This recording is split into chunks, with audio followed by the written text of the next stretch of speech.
o Ayrton Senna e o Zico juntos no programa? Primeira vez? Não, a gente já se conhecia. Ah, é? É. No Brasil? Desde a época do Brasil? Já através de amigo comum, Ah, é. especial. Inclusive aqui mesmo a gente encontrou. Foi no ano passado ou no ano retrasado? Ano passado. Ano passado. Vim aqui, foi ano passado. dia. Eu tenho, assim, com a Ayrton, 2 encontros inesquecíveis. O primeiro foi quando eu assumi um cargo muito importante na política lá no Brasil, que eu fui nomeado pelo presidente Collor, como secretário. E o Senna foi um dos poucos esportistas, né, que foram lá na posse presenciária, e ele fez questão de ir lá me cumprimentar. Foi basicamente o primeiro encontro que nós tivemos, né? Mas lá foi bem rápido. Bem rápido. Foi mais também formal, né? No futebol, Zico, na Fórmula 1, Ayrton Senna é um maior orgulho para o brasileiro, né? Eu gostaria de saber pessoalmente qual a impressão que vocês têm um do outro, assim, como profissionais ou como amigo. A impressão que o Zico tem do Ayrton Senna. Eu, como anfitrião, né? Estou aqui no Japão, 3 anos morando, né? Então, passo a bola para ele, né? Meu negócio é passar a bola. E você, Ayrton? O Zico é rápido, hein? Escorrega bem. Não, eu acho que o Brasil tem uma tradição muito grande, tanto no futebol quanto nas corridas. Fórmula 1, né, em especial. E na Fórmula 1 quem abriu as portas foi desde o Chico Landi, depois o Emerson Fittipaldi, vencendo realmente, e abriu as portas para toda essa juventude. Eu sou um deles que veio depois no vácuo, né? E no futebol, a gente também, o Brasil ganhou alguns campeonatos do mundo, umas Copas, né, do mundo, e tem sempre um destaque especial, sempre teve. E é difícil você até falar nomes, porque realmente tem muita gente boa ao longo, antes de eu nascer, e assim vai, né? Uma grande escola, né? Tem uma tradição maior ainda, de certa forma, porque vem de mais longa data. A Fórmula 1 seria muito mais recente. Mas eu acho que da época que eu participei mais, assim, no futebol, como jovem, de acompanhar os jogos internacionais, ou Copa do Mundo, o Zico foi uma grande estrela, né, na seleção brasileira, e fez carreira depois fora do Brasil, voltou ao Brasil, depois veio para o Japão, de repente iniciar praticamente o futebol aqui no Japão, profissional, né, no Japão, desenvolver essa atividade. E então a gente sempre acompanhou a carreira do Zico, de certa forma, mas eu acho que o que tem de importante na carreira do Zico é que ele teve, como todo esportista tem, como a gente tem, ele tem atletas, tem subida e a descida, né, alguma coisa, mas sempre perseverou e sempre manteve um alto nível. E mesmo nesses últimos anos, aqui no Japão, ele conquistou uma torcida, um carinho, admiração das pessoas, que eu acho que para nós esportistas é muito importante. Conquistar a admiração do fã, do torcedor, né? Não só vencer um jogo, né? Fazer um gol. Eu acho que sentir o carinho, a admiração das pessoas é muito importante, e é uma coisa que nem todos conseguem. São só os especiais que têm esse dom, né? Então, por isso, eu tenho, assim, uma grande admiração. Eu, por exemplo, em 72, né, que acho que foi o primeiro ano que o Emerson foi campeão mundial, por aí, né? 72, mais ou menos. Acho que foi em 72. Foi o primeiro ano, eu estava começando em juvenil, estava no juvenil, e a gente tinha que acordar cedo, às vezes dia de jogo, e na época de juvenil a gente jogava assim, tipo, 1h da tarde, 3 horas, tinha que acordar cedo, e tinha alguns jogadores, tinha um lá que era fanático, só falava em Emerson, e a gente pegou aquele negócio de Fórmula 1 e tal, né? Quer dizer, foi quem deu o pontapé inicial, porque eu tinha uma briga em casa, eu tinha um irmão que na época eu não sabia o que era Fórmula 1, mas era garoto, e ele falava em Fangio, e eu ficava, meu negócio era Chicolândia, eu ouvia falar em Chicolândia. Mas não tinha aquela divulgação, não tinha aquela, como passou a ter o esporte no Brasil. Então, o Emerson puxou aquela, deixou o brasileiro parado para prestar atenção numa nova atividade, num novo, né, uma nova opção esportista para o brasileiro.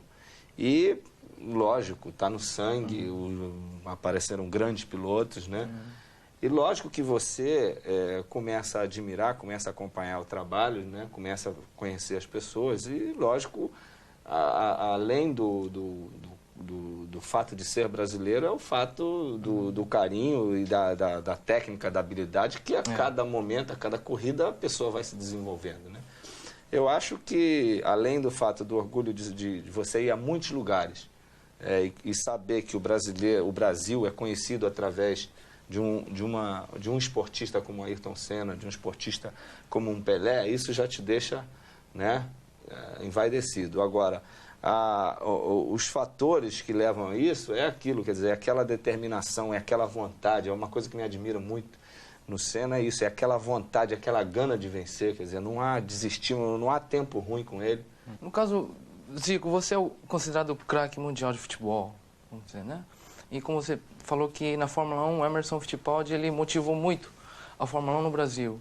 E eu acho que tanto o Senna como o Zico estão motivando muito o esporte, tanto na Fórmula 1, corrida e no futebol. Eu gostaria de saber quem que motivou o Ayrton Senna no início da sua carreira. Quem que foi o seu ídolo no começo da sua carreira que te motivou a gostar da...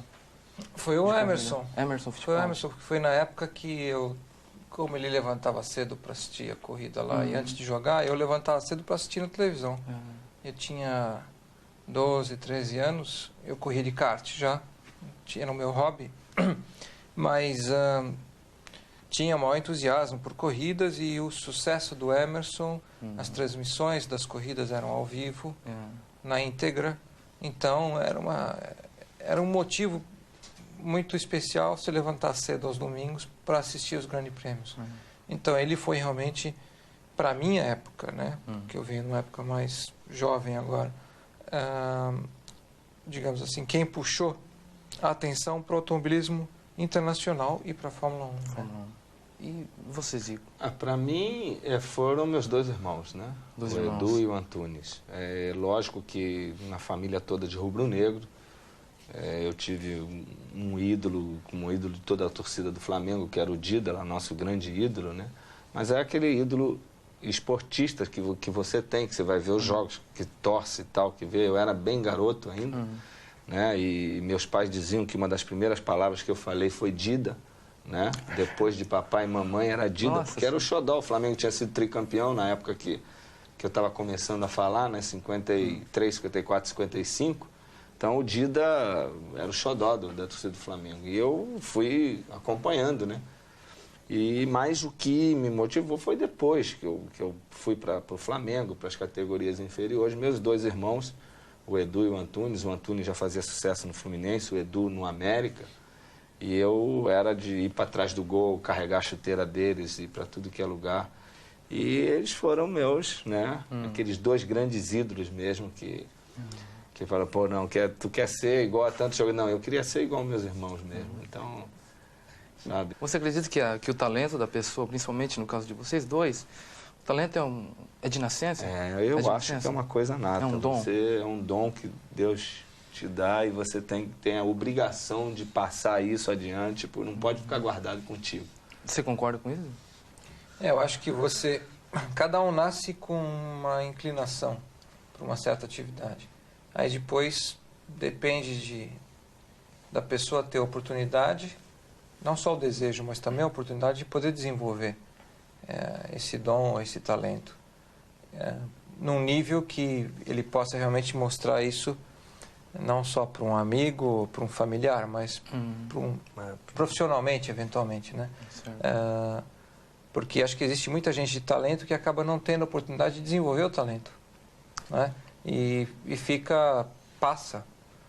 Outros têm o talento e também têm a oportunidade e também se dedicam para desenvolver o potencial, para aprenderem sobre si mesmos e ali, então, a determinação, a vontade, o amor por aquilo que você faz te leva mais além, né? Então, eu acho que é uma característica comum todo tipo de esportista de sucesso.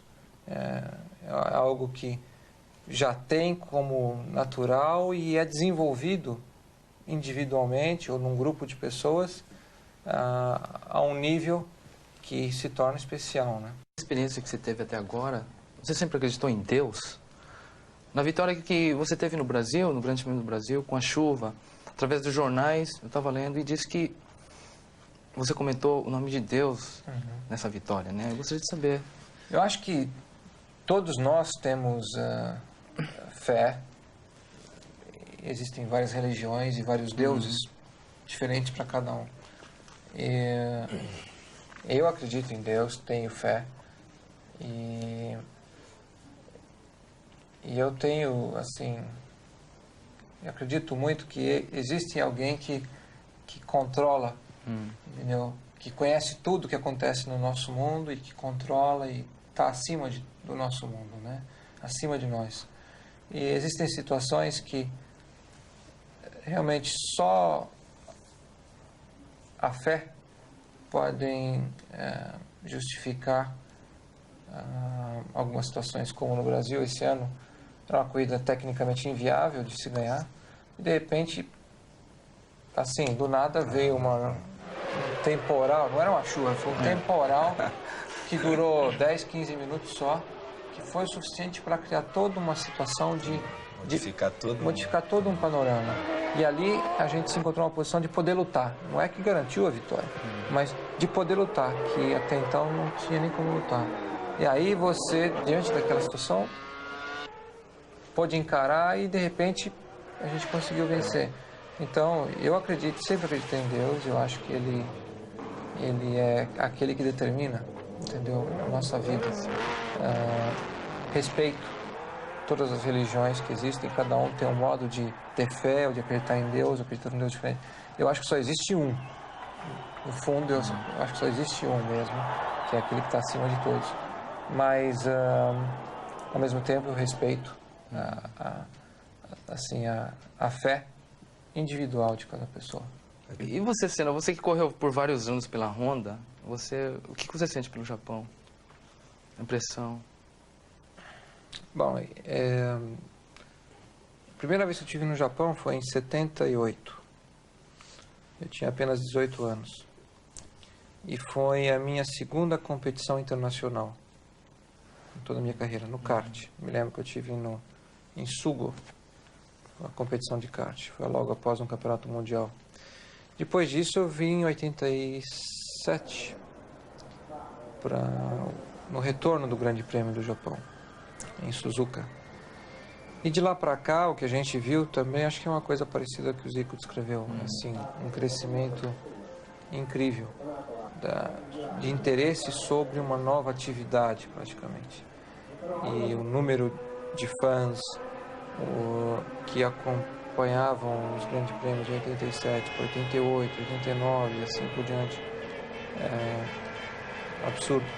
É lógico, é um pouco diferente do futebol, porque a gente vem uma vez ao ano, compete aqui uma vez por ano, e está aqui jogando constantemente. Mas nessa única experiência anual, o impacto é muito grande.